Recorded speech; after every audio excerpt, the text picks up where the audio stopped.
And today I have with me Christian Rynning-Tønnesen, who's the CEO of Statkraft, Hilde Tonne, who's the CEO of Statnett, and Arvid, who's the Vice President in Norsk Hydro, and Siri Kalvig, who's CEO in Nysnø.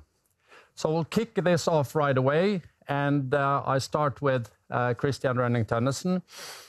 Being the largest producer of renewable energy in Europe, we're eager to hear on how you see yourself investing going forward over the next years and decades.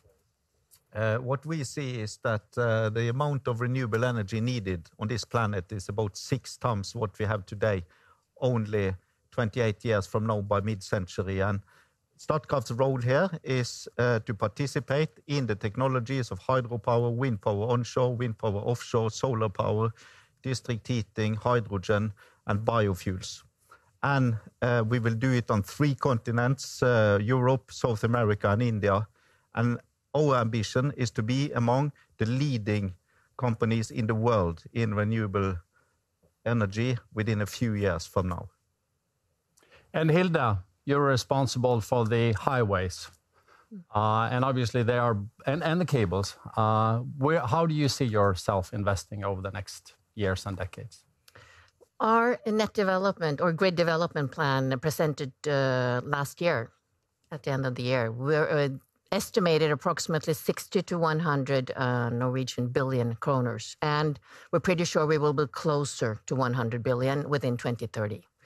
So this is the amount of up, so to speak. So the investments will be huge, and the tempo needed in order to get there and to have the right pace in order to meet the need for a basis for green industrialization is high. So our focus is tempo, and our focus is, of course, to do this in a best way toward 2030. Thank you. And Arvid, in hydro, you are the largest consumer of energy, I think, at least renewable energy in Europe. What do you do in order to be more self-served with energy going forward? Now, what we do is that we look at opportunities to grow both in the Nordics and in Brazil on renewable power, investing in offshore wind, onshore wind, and also solar. And we do this now going forward through the new company Rain, which we plan to IPO later this year. And it's very important for us to be a part of this growth journey, to serve our own units, but also to decarbonize society at large. And Siri, how can you, contribute to the climate goals by investing? Yes, I think all of us has a very different roles. So, and Nysnø's role is being a sovereign wealth investment company, for specifically targeting climate technology. So we invest in venture and growth company, and are looking for good companies that have technology or solutions that will eventually reduce the CO2 emissions. And we do this both by investing in funds, but also direct investments. But we also see now a new era, because we've been a part of like a light green wave, so to speak. Now there is a need for a much more deeper decarbonization, a dark green wave to call it. And there we also see that we as investors should have a role also to foster this reindustrialization of Norway, which we need as a country, but also for the climate. And Christian, Yngve today, he went through and saw that the volatility in the market is now much higher than it was in the past. And I've always been thinking, why don't we build more pump storage? What's your take on it? Yes, the volatility is higher, and it will remain so, because there will be more and more wind power and solar power coming into all systems, including Europe, and that causes volatility. Pump storage is a natural thing to invest in, given this volatility. The dependence or the income in pump storage is the price difference between one time period and the other. We pump when the electricity price is low and sell down again when it is higher. It is the percentages of difference we live from there. But when it comes to Norway, the price differences here are expected to be much smaller than other places in Europe because we have so much hydro storage capacity already, and we can hold back the water, not pumping it, but simply stop producing for a while, which is more energy effective and have the same effect as a storage. So I would expect that pump storage would be more profitable on the continent in the coming years, and only in the medium to long term it will be profitable in Norway. But what we can do in Norway is to have more investment in one way, more megawatts, more flexibility to produce even more when there's a need. But that's one way, and it's not pump and back. Arvid, do you agree? Yeah, I think so. Statkraft is the most expertise on this, but our analysis also shows that we don't see pump storage as something big coming in Norway for the coming years. That is not the solution. Just to be clear on that, that is not the solution to the challenge we have with the balance in Norway or next years, as Statnett has pointed to. We just need to build more renewable power over the next 5 years, 5 to 10 years. And then we don't have much time. And that, I think, is the main challenge to the authorities as well. How do we get the concession processes going again on onshore wind? How do we release more hydropower potential, et cetera, et cetera? We just have to get this going again. And that is, if not, Norway will not be the host for green industries. This is a joint challenge we have. And then I look at, okay, Christian. Just supporting Arvid there.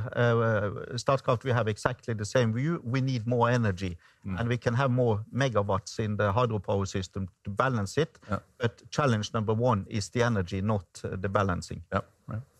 And then I look at Hilde and I said, you are responsible for the highways and the grid. And of course, some would say, you know, why should you prioritize the cables when we don't have enough grid inside of Norway? What's your take on that? Response on that? My response on that, first of all, I have to say I'm very much agreeing with Arvid and Christian here. There is a need for new renewable generation, and together with that, and that's taking the longest, is a grid. And so that urgency is absolutely there. With respect to your question, I think we have to do both. There is no question about it. We have to focus on the transport channels along Norway, onshore, and we have to focus on the interconnections as a prerequisite for a renewable energy system. The interconnections that we have today, 16 or 17, depending on how you count, has been there for 30, 40 years. And they have served us very well with respect to optimizing an energy system which is very efficient. And they will serve us well in the future with respect to getting the renewable system and energy mix going, in order to have the flexibility in a system that is larger and more integrated. And then, of course, the channels along Norway. We look at our grid plan that I mentioned previously, and we see now with the perfect storm that we're in the middle of, that we will dive into that plan and maybe do some reprioritizations, because we see the effect of extreme situations, and we see that the difference between north and south, for instance, should maybe be leveled out. That will also take time. It will take up towards 2040 to get there. So again, 2030 is today and 2050 is tomorrow. Christian? Yeah, so we need a stronger grid in Norway, and that goes for the European countries as well. But challenge number one, as we are standing here today, is the high power price level. The volatility is an extra challenge, but to get the price level down again, to bring Europe and to bring Norway into a competitive situation is the most important. And then we need massive amounts of more energy in Europe. So I just wanted to comment that it's not the volatility that is the biggest challenge, it's the price level at the moment. Siri? Yeah, and I just wanted to add that there is also a technology element to this, and where Nysnø has a special role. And we specifically look for companies that can help enhancing, maintain, and do surveillance for the grid. And then we have a very good competence in Norway. For instance, we have eSmart Systems in Halden, and we have Greenbird. It's an example of great technology with a huge growth potential that will be extremely important for the future, talking about the grid. But that's Nysnø's role, is to find these companies and have risk capital available and help scaling them up and exporting them to the rest of the world. And Arvid, you prefer to export aluminum versus electricity, right? But it's simple. We produce aluminium because it's profitable. As simple as that. It's more profitable for us to do that than to do other things. And I think that is what we will continue to do. But of course, it is going back to the long-term future. Let's say after 2030, etc., it is a question about what kind of power balance do we have in Norway? Do we have an attractive price that can also drive continuous investments in power-intensive industries like aluminium, batteries, hydrogen, etc. But one thing that I would also want us to be aware of is really, yes, there is a lot of let's say over the last years, the politicians have spent a lot of time to agree on the ambitious targets. Ambitions, for 55%. But now what we are up against is really, what does it take? And there is not the public acceptance for what it takes. And the politicians are not willing to go first in that line and say, this is what is needed. So I think we have some tough years ahead of us now, where we as industries have to really connect the dots and show this is what it takes. And we need to have this dialogue with the authorities so that they are also willing to go in front and say, yes, this is really what it takes. We can't just continue to talk about high ambitions. We have to talk also about what does it take. Yes, it takes more power production. Yes, it will be some dilemmas with the land, etc. Yes, it dilemmas when you build new interconnectors. But what is the alternative? Is really to lose out on the climate targets. And we cannot continue to just delay this process. So this, about the public acceptance, is really a key for this energy transition that we're talking about. And Hilde, this is exactly also what I discussed in my presentation, and you probably have a view on this as well. And this is what we're in the middle of. This is at the core of the discussion, I think. Norway is represented with a double whammy. We will have to, or we would like to, electrify the last 50%, and we will also have to, over the decade or 20, 30 years, replace 200,000 workplaces that is currently in the oil and gas industry. How to do that green industrialization? It needs power production, and it needs a grid that is robust in order to move the electricity where it's needed. And with respect to decision-making, I think one important perspective that hopefully could help a little bit is what I tried to say earlier today, is we have to have the perspective beyond 2030. Today's energy system is in a power situation and in a perfect storm. Because you say 2030 is tomorrow, right? 2030 is tomorrow. So it's possible for decision makers to, including ourselves, to have the view of 2030 and beyond. And when we do that, we will see an energy system where wind is produced all over Europe much more than today.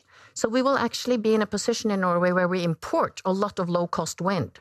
And that will influence, in the longer term, over 10 years, the power price. And the power price will then be lower, but also very volatile. So the whole system will be different compared to where we are today. So to discuss implementation of offshore wind in Norway based on what we see around us today is actually not possible. You have to do it with the view of how the future power system is. And that's a main message. It's very important. And I think actually that will ease the decision-making a bit. So, Christian, you are ready, but it's up to the politician. But you had a comment, I guess. Yeah, so we are in the start of this huge transition that Arvid and Hilde just spoke about, and we need all the technology that Siri is mentioning and more. This is a challenge similar to when the world went from horses and sail ships to combustion engines. And after that, what has happened is that we have all on this planet become so effective to get this coal, oil and gas out of the ground and burn it and fuel the whole world. 3/4 of the energy supply in the world is still fossil. What we need to do now is to continue to supply energy, but to do it in a non-emitting way. And this challenge is equally big as going from horses and sail ships to combustion engine, but it is fully doable and it has been done before in the similar magnitude 100 years ago. So we can do it, we have the technology, but it's a massive challenge, and the political aspects that was mentioned here is probably needed to lead the way here, more than it already is today. We don't only need ambitions, we need specific measures, and they need to start now. Yeah. So enough talk. Siri? No, but I totally agree. And I'm getting more and more worried. There is an awareness of the urgency when it comes to climate, but when I look at what's happening in countries we can compare us with, it's happening quite slow now because we see that Denmark has Vækstfondet and Germany have a new future fund. EU is ramping up. So there is extremely much capital that will be deployed in technology development in other countries. And Norway, we are so rich and we have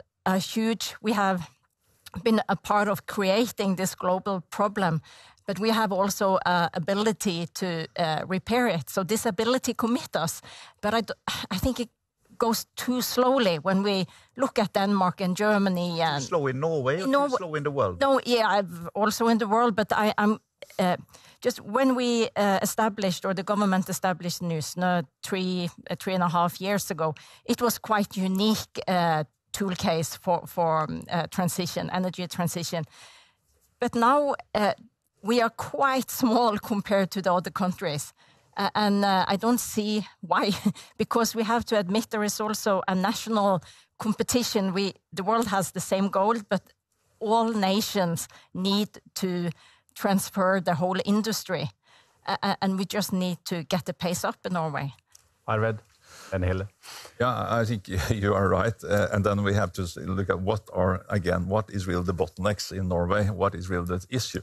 And I think that if you look at now offshore wind, or if you look at batteries, if you look at green hydrogen, which they think that everybody's talking about, you see that there is a lot of engagement now from companies. Large companies are going into this. What is hindering progress? It's not the capital in the companies. It's not really willingness, but there are some bottlenecks when it comes to concession processes.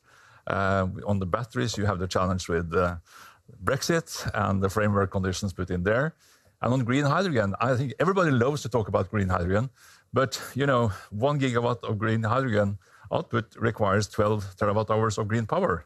So who talks about those new 12 terawatt hours? No one. So this is really what we have to put in front of positions. Don't just talk about these targets. Also agree that then we need to do these things. So I think that it's really, we have to define clearly what is the role of business and what is the role of support schemes and, let's say, the government's role here. Because I think that if you blend everything together and are just waiting for new money from government, nothing will happen. It's really about now building some large roadmaps for how are we going to do this together. So I really encourage again that we need to connect the dots now, business and together, and also show that this is possible, but this is what it takes. And can I just add, because 2 days ago, the government launched a new roadmap work, another roadmap. But this roadmap, I think, is quite promising because Vestre is going to lead it, and it's I think they will work fast because they say that the result will be clear in the spring, this spring. So at least I'm very optimistic related to this roadmap. We'll see.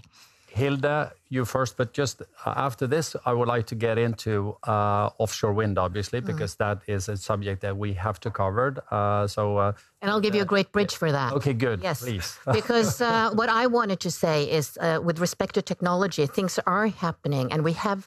First of all, we're digitizing at Statnett for, to the amount of 1 billion every year, which is actually optimizing the integrated power system in the Nordics and in Europe. That's happening a little bit under the radar, but we're doing it. It's a huge job, and it's very complex. Secondly, In Norway, we have to remember we're standing on the shoulders of a great technology industry, and we have done it before. We have done industrialization based on oil and gas. We can do this. And there's your bridge to offshore wind. And then, Christian, offshore wind. Or you might have a comment before we take us into that. Let's round off this part of the session to say that what we need is the integrated actions by authorities and businesses at the same time. Authorities cannot make changes in a vacuum. So I think we are well on the way, but I do agree it's going too slow. But I'm very optimistic at the same time. I think we will be able to do a lot in Norway as well as in Europe and the world. So it's exciting times, but we need speed. Offshore wind, 4.5 gigawatt versus 25 in Scotland. Overambitious in Norway? I think we are coming into this industry of offshore wind at a time that's good for Norway, because cost has come down now on bottom fixed to an extent that we are starting to become competitive in Norway, where our offshore ground mount or bottom fixed are far out in the sea. It would not have been economically viable 10 years ago or even 5 years ago, but it's becoming economically competitive now. So what we need to do is to realize that we have an enormous potential in the wind in Norway. It's been estimated just south of Trondheim Fjord, 700 gigawatt of potential offshore. A lot of it is floating. This is enormously much more than Norway consumes alone today, and it is roughly half of the total ambition of the EU by mid-century. So if we connect to Europe in the right way, we can solve two problems at the same time. We can supply more energy simply to Europe, but also to Norway. We must ensure that this benefits Norway. And we can develop a huge industry in the North Sea that replaces a part of the existing oil and gas industry as we know it. But this is now being stopped by a discussion over hybrid cables, Hilde. I'm not going to say it's being stopped. It's not. It's a discussion which is obviously a little bit special for Norway. My starting point and our starting point at Statnett is that there will be a meshed grid in the North Sea, and we will have to relate to that. That's one thing. Another thing is, if we would like to do investments in grid investments in the North Sea, we have to see that in relation to what's happening on shore, which is also a huge task. And those things go together.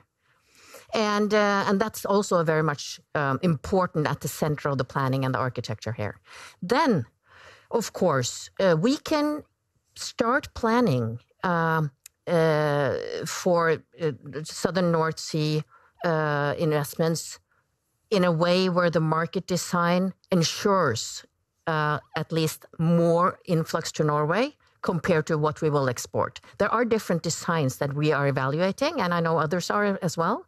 And those evaluations will be presented in a report from our side in a couple of weeks. And I assume we'll have high attention. What we see, what I can reveal already now, is that the different alternatives are not really impacting the power price, not by far compared to what is happening to gas in Europe, what is happening to the power balance in Norway. Back to the power balance in Norway. That's really what's impacting it, not necessarily the choice between hybrid and radial. But what should be the target? I mean, 4.5, should it be 10? Should it be 50? Any view on that from you all? Because I wanted to say, you mentioned UK alone, but if you add EU and UK, and we know the different actors in all over the North Sea, around the North Sea, the different nations. And if you add all that, it's 100 gigawatt in 2030, and they're acting on it. So that's bigger than 3, yes. Christian and then Arvid. I think we need to have an ambition in Norway that this should be a big industry, 50 to 100 gigawatts. That size, it's difficult to be precise on one number, but not 10, more 50 to 100 gigawatts out in the North Sea in the Norwegian sector, and that needs to be connected to other countries than Norway alone. Arvid. And then after this, I would like to get into the demand response, because obviously that is also an important subject. Arvid. For me, this is about Norway as an industry nation towards 2050. This is about what needs to happen in Europe towards 2050. We need probably 3 times as much electricity in 2050 to get to net zero as we have today. And all of that, more or less, should be based on renewables. So it's a massive development of renewable power, and offshore power will have to play a big role. And with our competence and over the North Sea, we should take a big position. And as I've said, what is the alternative? It's really for Norway to be short of power. Let's think about that. Do we really want to be short of power after 2030? No. This is because that will ruin the possibility to green the industries and ruin the possibility to take a position in green industries. So this is really, you have to take this long-term perspective and work from there and backwards, not start with January 2022 and say that what we see today out of the window is what will decide the energy policy of Norway for the next 30 years. That would be absolutely wrong. Christian, a quick comment before I mean, Norway has a fantastic starting point. Norway as a country is the biggest producer of renewable energy in total Europe. And we have a surplus today of about 15 terawatt hours. But as Arvid says, the demand will increase, and we need to make sure that new supply is keeping pace. That's the challenge for Norway. But we have to do it in the North Sea, since that's what we are talking about now, in combination with a huge development that is much bigger than what Norway needs alone. It needs to serve Norway well, at the same time be connected to Europe. And this is fully possible with the design that Statnett is calculating now, because the size of the cable can be designed differently than the size of the wind field itself to force power to go in both directions, but not only in one direction. We're nearly running out of time, but let's quickly touch on the energy efficiency, because we're now talking a lot about we need more renewable power, and obviously we do. We need huge amounts of them. But we also need to maybe respond to the prices in terms of lowering demand.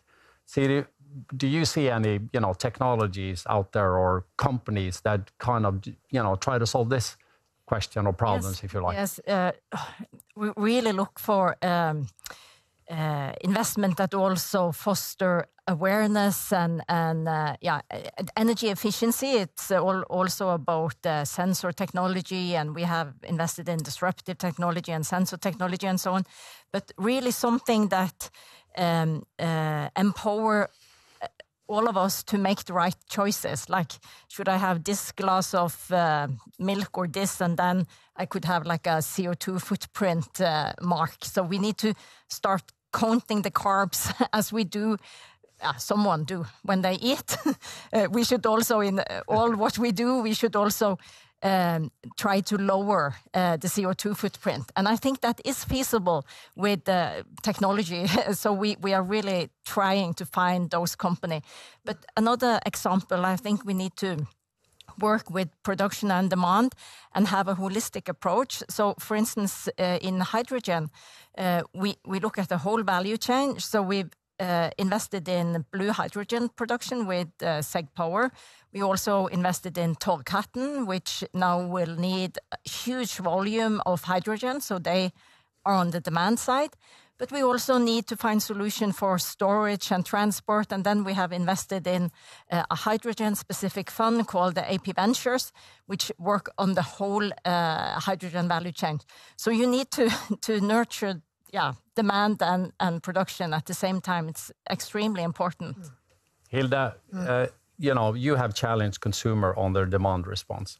A final take from you on this subject.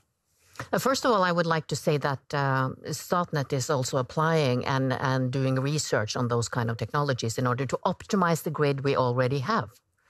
And then I think the consumer world is not necessarily directly linked to Statnett, but what we see is that there is an opportunity for 15 terawatt hours in our long-term market analysis for savings in buildings and, in our behavior. And then, of course, you also, when we look at what's happening in the rest of Europe, especially maybe across the Nordics as well, we see a different behavior compared to usage and demand by consumers. We see different price structures, and we see the governments going in with support schemes maybe earlier than Norway have done. So we just compare. We have no opinion politically, but we compare and see that we can learn from others. Thank you very much.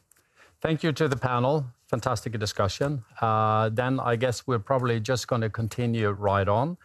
And then I leave the word to Christian Rynning-Tønnesen, who's going to present Statkraft's presentation today. Christian. Thank you.